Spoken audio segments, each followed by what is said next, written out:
Hey folks, and welcome back to Drawing Somewhat Slower, the counterpart to Drawing Too Fast, where I sit down and actually talk about what I'm doing instead of flying through it way too fast for regular people to even tell.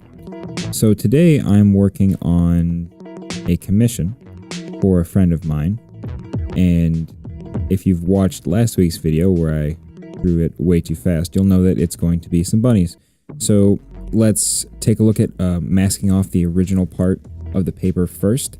I actually did more than one painting on this piece of paper, and I wanted to play around with masking everything off so I could work on everything at the same time. And so that's what you're seeing here. I actually take the tape and de-sticky it first. I don't know if there's a real term for that, but I basically make the adhesive less effective than it would otherwise be so that it doesn't tear the paper. And here I'm just going through and brush inking the rabbits after I've drawn them. I started doing these videos with micron pens in the very beginning and quickly transitioned over to using that blue brush you see me use when I ink these. And I found that generally I prefer to use that brush because I guess it has a more natural feel than the pens. The pens are great for uniform line width. But if you want to have variation, if you want to be able to have more control over what it is you're doing with your ink, I feel like the brush is the better way to go, unless you are making a conscious decision to have a uniform line width. Which I suppose you could achieve with a brush, but it would be much more difficult than with a pen. What I guess the TLDR on that was, I like this brush instead of pens because it feels more natural to my hand. But I will still use pens if I feel like it. The end. Cool. Anyway, I sort of had free reign to do whatever I wanted here with these rabbits. It was really more of a, can you draw me some bunnies? And I said, yes, I can draw you some bunnies. So I took a little bit of inspiration. This is sort of my friend and her husband. Kind of. It was really more just like a couple of bunnies, semi-storybook style. It's not really super based on them, or I guess I just wouldn't call it a portrait. More just a couple of bunnies meant to be cute for someone who likes bunnies. Yay. Now, what I'm doing here is going in and doing like a second layer of masking, where I'm making a white border before I lay in a colored background. So I'm using the same process I did to make the tape not sticky at the beginning, laying it down and then going in and cutting out bits that I want to be unmasked. You'll see I had to move the tape in there after I cut it out because I decided I didn't like the width of the border. But yeah, so I put the tape down, and then I decide if there's any area on the tape that I don't want to be covered. I just cut it out with an X-Acto knife. And that means that I can put color in that space and have it show up without the tape creating a hard edge where I don't want a hard edge. I actually think this might have been wasted time on this piece because I'm pretty sure I go back and I actually don't put color on these until the tape is gone. So here's me with my masking fluid and Q-tips again. I get nervous putting masking fluid on my ink, even on my waterproof ink. It's because the masking fluid smells like solvent, and that tells my brain that this will eat anything I put it on. But even though I always get nervous, it works out just fine.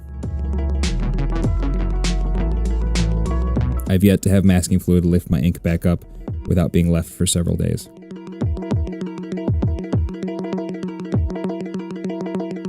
So you see right there, I used a paper towel to blot back up some of the paint because I decided it was not too dark, but I didn't like the texture. It was a little too flat. And I've been using paper towels to kind of give things a tiny bit of a mottled look where I can pull back some of the darkness in some places and leave it a little lighter than I had originally laid it down.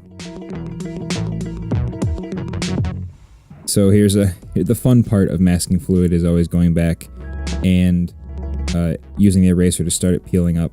This actually behaved fairly well. I have had some bad luck in recent paintings where the masking fluid has gripped too tightly and started to pull line work off the paper or just damage the line work in some way, and that's always bad because those rips and tears on your paper, they suck up water like a sponge and you see dark spots in there, and it makes me feel so bad when I accidentally do it and have to work around it.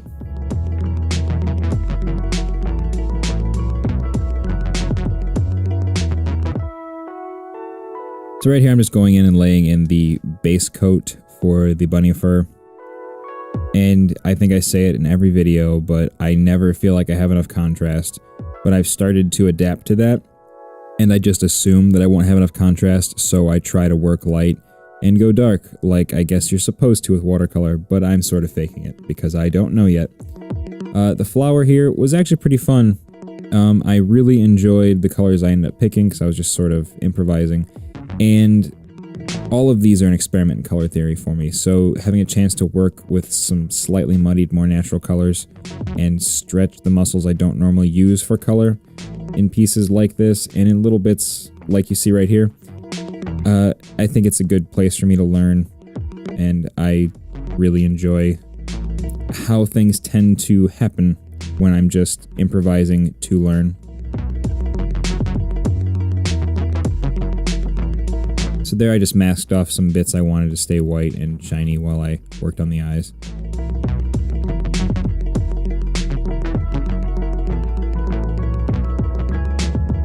Now remember I said not enough contrast. Some of this I sort of learned when I made the cat video, especially when I did the stripes. I learned a little bit about how to lay darker colors in over lighter base coats to try and create the illusion of texture.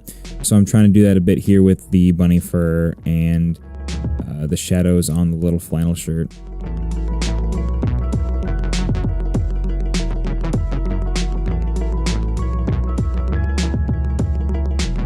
But generally it's just a way for me to get more contrast because I never feel like I have enough.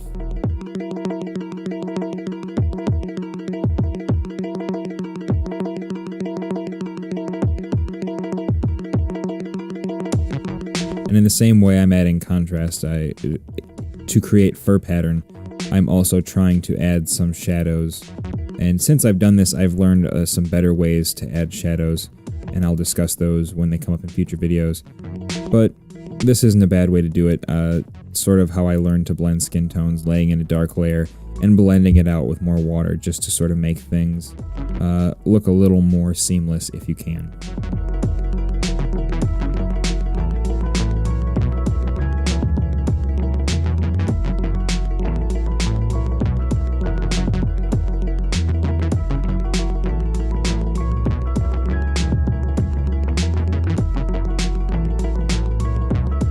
And that was just some color on the grass. I tried to go back in and lay more texture as I went on, as the layers dried, because contrast for the 8,000th time this video, and just because I wanted it to be more than just a flat panel of green.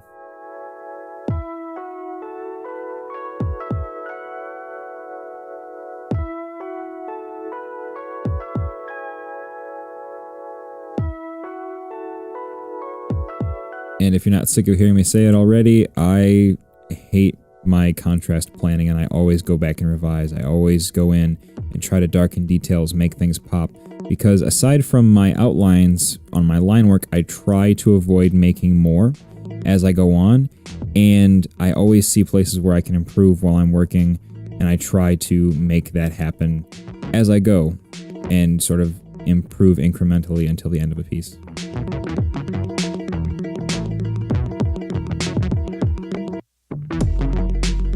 Okay, so I've mentioned this before, but this is a shadow technique that I learned from, I don't even know where anymore, but using this shade of purple right here that I've sort of just kind of learned to mix from a particular red and blue in my palette.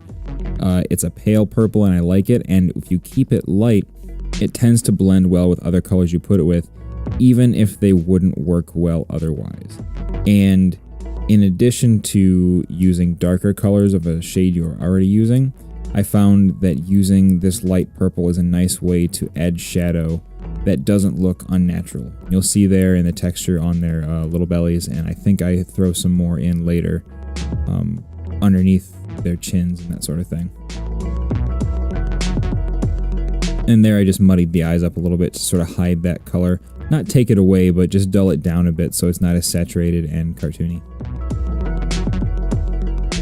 So here's why I make those pieces of tape less sticky, so I can take that tape off without ripping the paper.